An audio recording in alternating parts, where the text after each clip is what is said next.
We need to simplify this expression, square root of 1 plus x square, by substituting x equal to tan theta. And theta could be taken as an angle in the first quadrant. It says 0 less than theta less than pi over 2.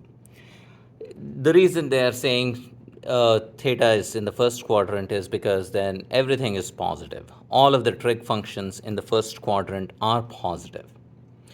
So let's go ahead and write this, and we'll do it two different ways. First, we will simply do the algebraic way where we use trigonometric identities. So let's write down the expression. Square root of 1 plus x square is 1 plus x is tan theta. So this is going to be tan square theta. And notice 1 plus tan square theta is secant square theta. That's a Pythagorean identity. So secant square theta. And this is where we know that if theta is positive, then secant theta will be, if theta is in the first quadrant, secant theta is positive. So square root of secant square theta is just secant theta.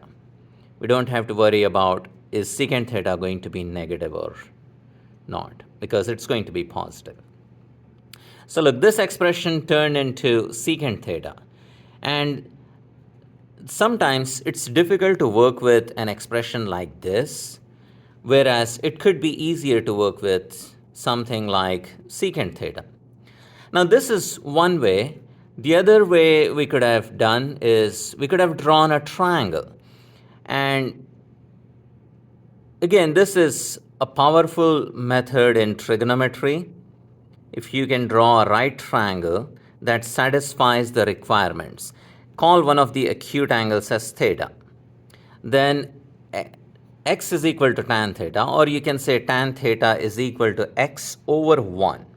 Now tan theta is opposite over adjacent, which means I want to label the opposite side with x and adjacent with 1.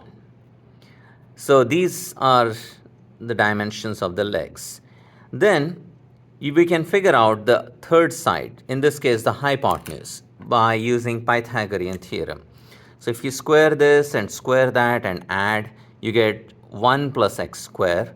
So hypotenuse would be square root of 1 plus x square. And notice, so what is square root of 1 plus x square? That's just the hypotenuse. Or I can think of square root of 1 plus x square as hypotenuse over the adjacent side. And in this case, that would be secant theta.